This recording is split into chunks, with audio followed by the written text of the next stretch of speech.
It's raining outside. What better time to continue with this spaghetti wiring?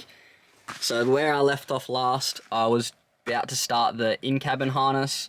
So basically we're ignoring these and this, and then we're starting from here and going down. So what I have done, I have wired a little bit up, and I'll kind of explain what I've done. I'm learning as we go, so just bear with me. The previous owner had put this in, so you've got your isolator, your start, and then the red one's your ignition. So what I've figured out from back here is you've got your coming from your battery, obviously your isolator, turn it on, switches to here. I've put this to the alternator in the engine bay, and then you've got your other wire that comes off the other end of that. That's fused, and then that's going to your ignition switch, which is that red one there. So you flick that on, and then that's going to the starter. So this will light up, and then I press that and it starts. In terms of the wiring harness, because I'm using the Haltech harness, which is this spaghetti over here, and not the original one, this would have plugged into the original loom. So I've stolen a couple wires from here. The first one is that orange one. If we come over here, that orange one is the starter motor solenoid. So 12 volt from the starter switch. So basically just hooked up that wire there so that when I've hit the ignition, it'll go to this switch, and then when I turn this on, it'll send power to the starter and the car will start. The other one I've also done is this pink wire, which is the 12 volt switched input. That's also been soldered out of this plug here. I've gotten power basically as soon as I switch this on for ignition, it'll send power to that pink wire there. Now, we're over that mouthful. The other stuff that I am gonna have to do today is the 12 volt to the fuel pump, which is this wire here. So we gotta whack that in as well. I've run that to the back of the car. And then big thanks to Chris with the Jimny. He gave me this battery, so I've hooked this battery up now. It actually fits bloody well. I've just got to make a little tie down for it, but misses the intercooler piping, which is nice. So on the positive terminal, I've just got the Haltech wiring harness. That's that red wire going to the isolator switch. And then we've got also our starter. And then on this side, I've got that black wire that was on the other side of the isolator switch. That's going down. It's a bit hard to see, but it's hooked into that blue wire down there, which goes to the alternator. I am doing this for the first time, so I'm not 100% sure if that's correct, but I have tested it out and it does want to start, which is good. And it didn't catch on fire, so we're getting somewhere. And the other obvious thing I've done is put in the leads from the Dizzy. I ended up having to switch this bracket around because this one was too short, but I think it works now. The only thing I'm thinking of is I probably should put that cover on because the cam gear is really bloody close to the leads, but I'll probably just tie them up over here for now. I've also put in my spark plugs, which are these. I just went on Facebook on the forums and had a look, and I've gapped them to 0.6. So hopefully that'll do the job. Before I forget, I've also put in my wideband, so I've just welded on a bung for the O2 sensor. It's not the greatest welds in the world, but shouldn't leak. And then I've just run that through under the guard and then into the cab, and that module comes out here. So I'll plug this side, I believe, with a can, I think it's called, into the ECU, and we should be sweet. And probably the most exciting thing in this video is what's in this box, so I'll open it up now. So quick little backstory, I've been umming and ahhing about how I'm going to display basically the Haltech stuff on the dash. I'm obviously not going to use the factory dash because it's just too confusing for me and too bloody old. So Black Friday deals come around, I need to waste my money somehow, and Golby's had a little sale on some Haltech parts, and here we are. I've been wanting this thing for bloody ages. It feels like I should be putting some type of sound effect over this, but I have opened this, but little box, this is pretty exciting. How good's that? This is gonna be sick. The dash looks awesome. It's actually a lot heavier than I thought, but there we go. Bit the bullet, bought an IC7 dash. That's the new one as well, and it did come with a couple little goodies. Most important thing is the quick start guide. I think I'm gonna need that. A couple of different cables and stuff. I love these little jet tags. I've always wanted to make my own, and they put one in there, so that's cool. And then this is what I was talking about before, the oil pressure sensor, and I did read up on it, and they said you're not supposed to mount it to the block because of vibrations. So I did get a like an extension kit, or like an externally mounted kit. So that's these bits here, and there's my little sensor there. But this is the star of the show. This thing is so bloody cool. I can't wait to power this up. Hopefully that'll be at the end of this video. With the sensor, I also read up that I need an adapter to go from the block to the sensor, because it's a different fitting. So that's the part number on there, just an airflow one, and that's what I'm using. So I'm going to start with the fuel pump wiring. I'm trying to remember what the hell I've done from quite a while ago, but if you've been a viewer for a while, you'd have remembered this video of me doing the Walbro 460. So I've got my relay here. That's the wire that's directly coming from the battery. That's the wire going from the relay to the pump. This is a ground. I'm thinking, because I'm not using the factory harness, I can just put this into the same ground for the pump that goes to the body.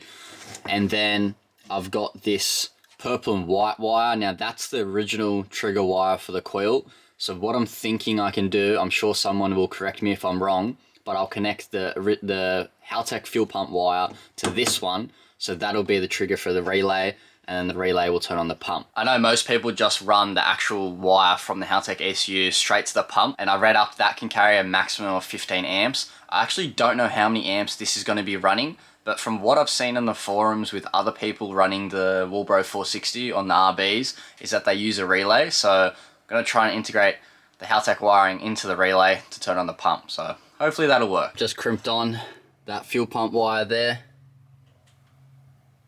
and that should be good.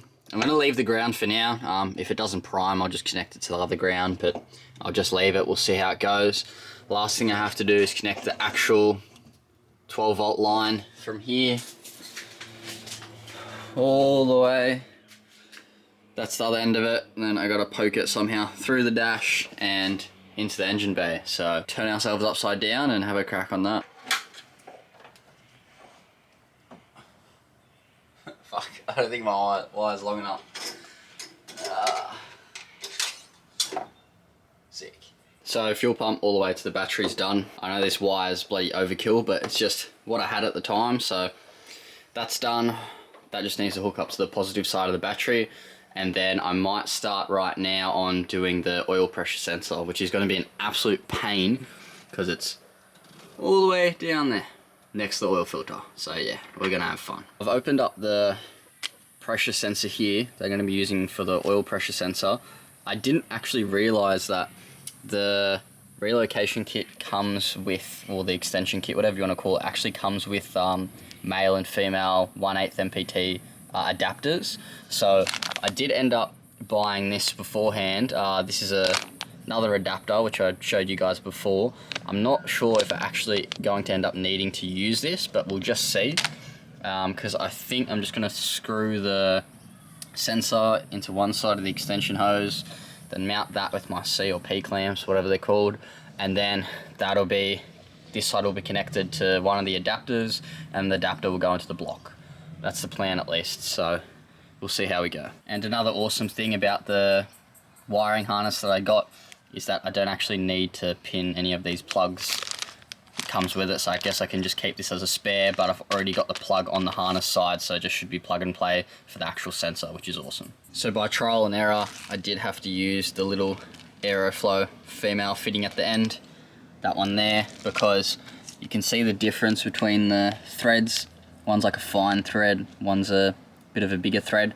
So this thread wouldn't fit in the block, but this one does. So I've screwed the extension line onto the male adapter, and then the male adapter onto the Aeroflow female adapter. And then got to screw my sensor on that end and this side into the block. So after turning my spanner one click about 3 million times, she's under there. So ran that extension hose up, and then that's where I've decided to mount the sensor, and then just plugged in my oil pressure wires, and that'll go back to the ECU. I reckon that's probably one of the neatest ways to run that. I like how it keeps the sensor away from the block, So now that's done, I'm pretty sure the engine bay wiring is actually done. I know it looks pretty messy. It could do with a bit of a tidy up, but in terms of plugging sensors in, whatever, it's actually done. Thank God. So now I'll work on putting the dash in the cab. I've got basically every user manual that I've got given out here because I'm trying to figure out how to wire the WB1 and the IC7 to the Haltech. So this is what they've got here. So would be that one. The problem I'm having is that I'm wondering if I actually have to run this extra jumper wire, because if we come over to the car, I've actually got an extra can coming off the wiring harness already. So I was wondering if I can plug this end into the WB1 and then the actual IC7 into the ECU instead of having to use this little jumper cable to add the extra 12 volt and ground. So a little bit confusing, but I'm trying to figure it out at the moment. So I've put a little post up on the Haltech Tuning and Tips Facebook page, and I'm gonna wait for some very smart person to get back to me. It looks like there's already one comment. How good. So through my post, I've confirmed that you actually can do that. So I think I need to upgrade the software of the ECU, but I am gonna run it like this. So this one is for my WB1, and then that one will be for the IC7. It seems like there's quite a few ways that you can actually do it. I've looked it up actually, and they says there's some like NSP software update or something like that that they use with a Nexus, which you can download onto the Elite Series ECU, and then that allows me to use both of the CAN ports, is what I understand. So hopefully that makes sense. But yeah, now I just have to figure out how to power everything up. So this is the moment of truth. I'm a little bit nervous. Got the Haltech software up here. Everything is hopefully plugged in. Just capped off the end of the wires I'm not using for now. Got my fire extinguisher down there ready to go, and a set of pliers if I need to knock the terminals off the battery. But I guess we'll just give her a click and see if she powers up. Not gonna lie, slightly freaking out, but we'll be right. Okay, so battery is connected now. I believe I turned the ignition on. So that's on. I've got something going on. Oh. Went away, but the buttons are out. Hey, there we go. So I've got a little light down there in the ECU. The dash is displaying. Nothing is on fire, I'm hoping. Let's go check it out before I get tangled in my cord. I don't think anything's on fire. We're good. A little bit paranoid, but it seems alright. Oh man, how bloody good. I can't believe it. I know the videos probably don't pick it up, but I've been working on this car behind the scenes for so long. So many hours after work and stuff trying to get this running, and to see the ECU actually working and the dash display and the ignition ready to go, that's, yeah. Well, I can't believe it. How bloody good, that's all I can say. I'm so keen. So I'm going to hook into this software and keep going, I guess.